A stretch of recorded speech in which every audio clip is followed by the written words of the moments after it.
Shut your fucking mouth, you'll do nothing. You'll do fucking nothing. Not one of yous will do nothing.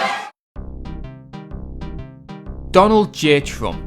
Whether you love him, hate him, or just want that comb over blown off his head, there's no denying the 45th president has always had a knack when it comes to self-promotion.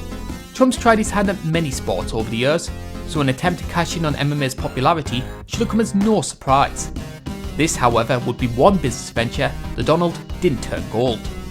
Welcome to INC, and this is the story of Donald Trump's foray into mixed martial arts. The relationship between Trump and MMA dates back to 2001. The UFC had recently been purchased by Zuffa Entertainment and was struggling to overcome its exile on mainstream media, when Trump agreed to host the company's first two pay-per-views at his Taj Mahal casino in New Jersey. Trump's association with the UFC helped the company return to pay-per-view, sparking a friendship between Trump and UFC President Dana White, which culminated in White endorsing Trump's campaign for presidency in 2016. Now, I understand talking about Trump on YouTube can be tricky, so I've given myself my own little slander jar here, just in case things get too libelous. 7 years later, Trump found himself in direct competition with the UFC. By 2007, Affliction clothing had become synonymous with mixed martial arts. The company's gothic imagery fitted perfectly with the sport's counterculture demeanour, and gained further traction thanks to a deal with MMA legend Randy Couture. A contract dispute between Couture and the UFC saw Affliction banned from company events, and leading company founder Tom Atencio to announce plans to form his own MMA promotion in protest. Affliction Entertainment was launched with much fanfare in 2008, with financial support from Trump, Oscar De La Hoya's Golden Boy Promotions, and the Russian MMA giant M1 Global, marking the first of many occasions that Trump would work closely with the Russians. Although his investment was comparatively minor, Trump was pushed to the centre of the promotion's marketing, hopes being that his presence would garner credibility in the same way it did with the UFC back in 2001, although his early ventures were odd to say the least. We're going to have many of the Deal No Deal girls, and this is the number one Deal No Deal girl, Lindsay Cuban, and she's covering it for Extra. Do you believe this is what a reporter looks like? Affliction held its first show on the 19th of July 2008. The appropriately named band featured many of the sport's biggest stars not signed to the UFC, including former champions Vitor Belfort, Josh Barnett, and Andrei Arlovski. He finally got it! Touchdown, Big Ben! He strikes, and Big Ben, the clock goes out! The biggest name, however, was Fedor Emelianenko. The Russian legend had long been considered a white whale for the UFC, with his appearance at Affliction marking only his second match in North America.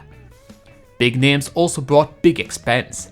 An estimated $3.3 million was spent on fighter wages alone, with Tim Sylvia paid $800,000 for his 36-second loss to Fedor, which works out to approximately $22,000 a second. Oh, nice!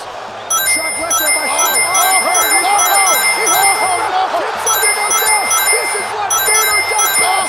This is the same position Randy Couture had Tim Sylvia, but he's got that. The show was as extravagant and brash as one would expect from Trump, but just over 100,000 buys led some to question whether the product was sustainable. Not that that's ever stopped Trump before.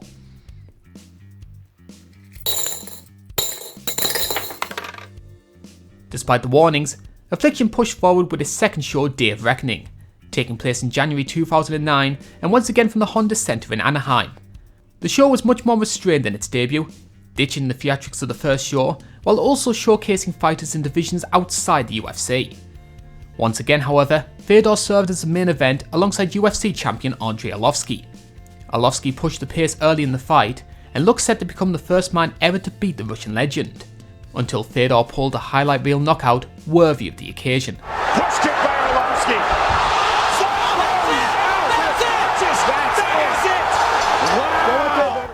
Don't feel too bad for Andrei though, the 3 minutes of work earning him $1.5 million. The show topped Affliction's previous benchmark with 175,000 buys, leaving Trump and Affliction's top brass confident of further success. Well, I think the second event in particular was one of the most exciting sporting events I've ever seen, so I really don't want to change anything. You have the greatest fighters, and you just let them go at it. There's nothing artificial, there's nothing you have to change.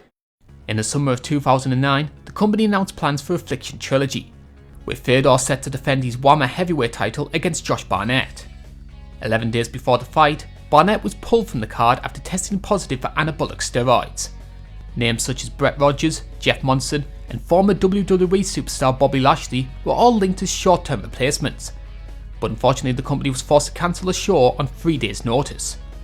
Just hours later, Affliction, bleeding cash and unable to gain pay-per-view traction, announced it will return to the UFC as a sponsor, ending the company's MMA venture just 1 year and 4 days after its formation. The fallout sparked a legal battle between Affliction and M1 Global, by which point Trump had faded out the firing line and onto more successful ventures, like his board game, airline, vodka, university.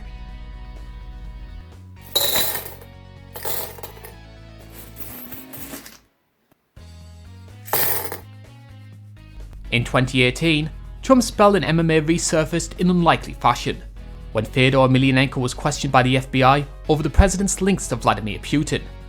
Also questioned during the raid was Trump's lawyer Michael Cohen, who in 2008 had served as the chief operating officer for Affliction Entertainment. Trump's involvement in mixed martial arts was as savvy as it was questionable, appropriate for a man who never seemed to operate by the rulebook. And you never know, maybe when his presidency's over, we might see Trump return to the octagon once again.